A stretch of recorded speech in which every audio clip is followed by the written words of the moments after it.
o karma, que nós tanto usamos essa palavra aqui no Ocidente, ele traduz a qualidade, boa ou má, da coleção de arquivos que uma consciência particularizada guarda em si mesmo. Não é em nenhum banco. É no banco quântico da própria consciência. Porque tudo que a gente faz, mesmo que seja em relação a alguém, mas a gente marca na gente mesmo. Então esses arquivos ficam. Como também tudo que alguém nos faz, nós marcamos na nossa memória a atitude de alguém para conosco. É assim que a memória humana vai guardando esses arquivos. Então é imperioso que a gente perceba alguns critérios que existem nessas leis ou no mecanismo dessas leis que ingenuamente nós pensamos ter sido obra de Deus, de uma justiça perfeita, divina, que organizou isso. Embora não seja esse o tema central desses vídeos, nós vamos só deixar aqui a reflexão de que talvez a história não seja essa. Nós não vamos entrar no mérito dessa questão, pois isso ficará para outras abordagens. O fato é que o mecanismo que faz funcionar essas leis morais de ação e reação, ele tem como norma básica, que podemos facilmente depreender, algo muito simples. O que é o algo muito simples? O que sai de mim retorna para mim. O que um ser emana é tipo bumerangue, retorna para ele. Cedo ou tarde. O que é emanado por um ser,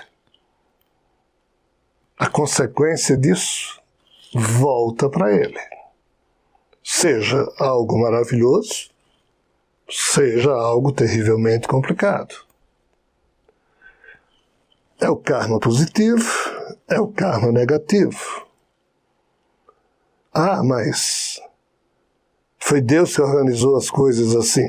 Como eu disse, quanto ao mérito do processo e o porquê de ser assim, isso vai ficar para outra abordagem.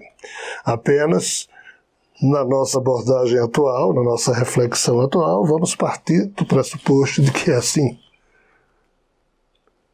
Sob essa ótica, as revelações espirituais que até hoje foram produzidas, tanto as da ancestralidade humana quanto as mais recentes, como a revelação espírita, ocorrida em França na segunda metade do século XIX, codificada por Allan Kardec, fica muito claro que Deus não premia nem castiga a ninguém, porque, de fato, o que cada um obtém ou tem na vida é consequência daquilo que foi emanado a partir do livre-arbítrio do ser humano, cumprindo o seu prarabdha karma, que explicamos no vídeo passado. E se mais benesses ou mais problemas ou menos existem, isso tem a ver com a bagagem, o mérito ou demérito dessa bagagem, o tipo de atitude que agora o ser humano está tendo, ainda que não tenha consciência de nada disso, mas ele vai enfrentando as situações e criando outras tantas causas e se defrontando com a consequência das causas que ele acionou. É por isso que se diz que a semeadura é livre, mas a colheita ela é obrigatória. Sob essa perspectiva, nós, seres humanos, ou compreendemos isso e procuramos ter a responsabilidade de perceber que essas são as regras do jogo e que nós precisamos, portanto, assinar embaixo, sabendo que a consequência virá, seja boa ou complicada. Mas o que é que nós somos induzidos a fazer? A rezar, a pedir. A pedir que Deus, Jesus, espíritos, santos, o que seja, a toda hora estejam resolvendo, quebrando o galho das nossas atitudes ou da nossa semeadura pouco prudente ou pouco criativa ou sem mérito ou desajeitada. E assim temos vivido, e isso é um problema que terminou gerando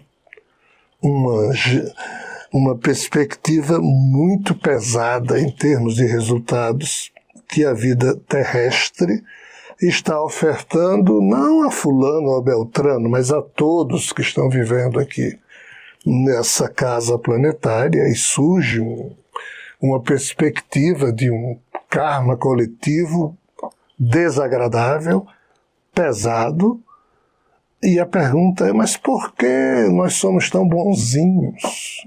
Seguramente não estamos sendo. Não, mas isso é castigo de Deus. Muitas religiões falam isso. Não é.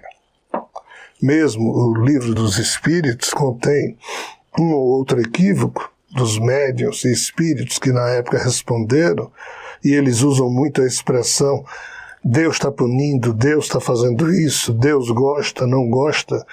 Infelizmente, o próprio Espiritismo, na época em que Kardec codificou a revelação espiritual, os primeiros espíritas foram ex-católicos e ex-protestantes, e os próprios espíritos que responderam às perguntas que então aconteciam nas reuniões por Paris, em diversas famílias parisienses, todos tinham influência do catolicismo, e o linguajar e o pressuposto era de que havia um Deus ali punindo e premiando, quando o estudo profundo dos mecanismos da lei do karma não aceita esse tipo de pensamento simplório ou crença simplória de um Deus teísta punindo e agindo, premiando, tipo o que aparece nas páginas da Bíblia. Não. O Espiritismo situa esse contexto de uma forma mais ampla, uma forma adulta,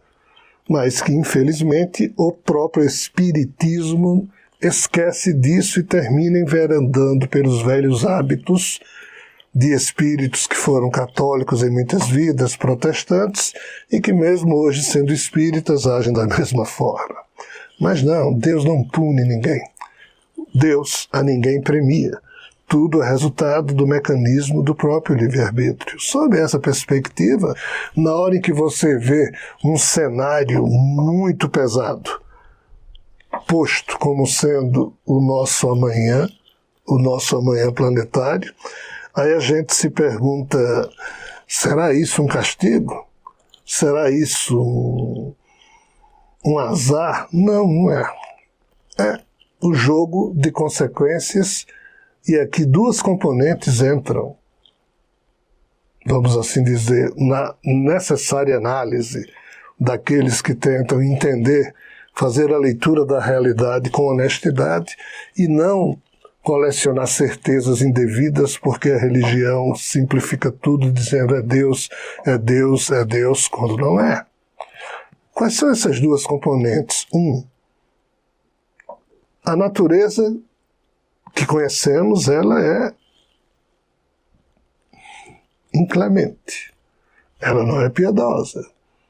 Ela produz espécies que nascem para destruir as outras, para comer o cadáver das outras. Na verdade, comer outros seres que ainda estão vivos. Esse tipo de natureza, ela é impiedosa, é inclemente, ela é imperfeita. Então ela traz as suas consequências de ajustamento geológico, tectônico. Desculpem. Essa é uma componente. A outra são as atitudes humanas, que também são extremamente imperfeitas e produzem causas novas de vexame, de escândalo, no sentido de provocar sofrimento. E numa condição dessa, o amanhã planetário em si mostrando como algo preocupante, É muito simplório, uma atitude muito infantil e primitiva dizer que é castigo de Deus. Não. São efeitos dessas duas componentes. Isso é o karma coletivo. Essa é uma das faces daquilo que nós chamamos de karma coletivo. Mas o karma coletivo, ele não é somente isso. Ele tem outros painéis que vão sendo associados, somados, de acordo com o quê?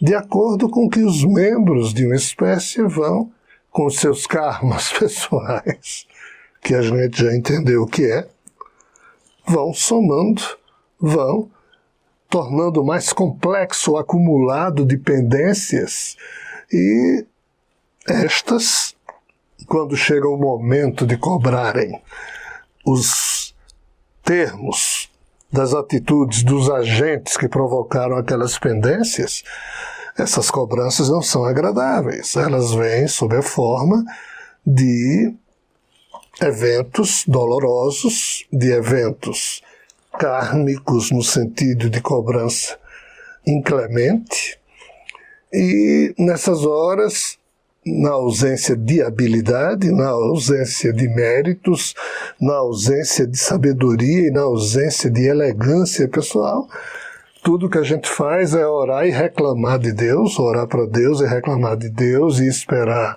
super homens, super mulheres, super deuses, super extraterrestres, super isso e aquilo, e esses seres não virão fazer coisa alguma, porque o ser humano é que tem que redimensionar a sua componente de contribuição para o ocaso ou para o caos planetário. Então, karma pessoal, karma coletivo, karma planetário, karma regional, karma nacional, karma familiar. Será que existem todas essas faces? Vamos ver isso no próximo vídeo, em que estaremos continuando a refletir sobre o karma, seja no âmbito pessoal ou coletivo, assunto que importa a todos nós, até porque os dias que esperam no futuro breve pela humanidade não são fáceis. Obrigado por sua atenção.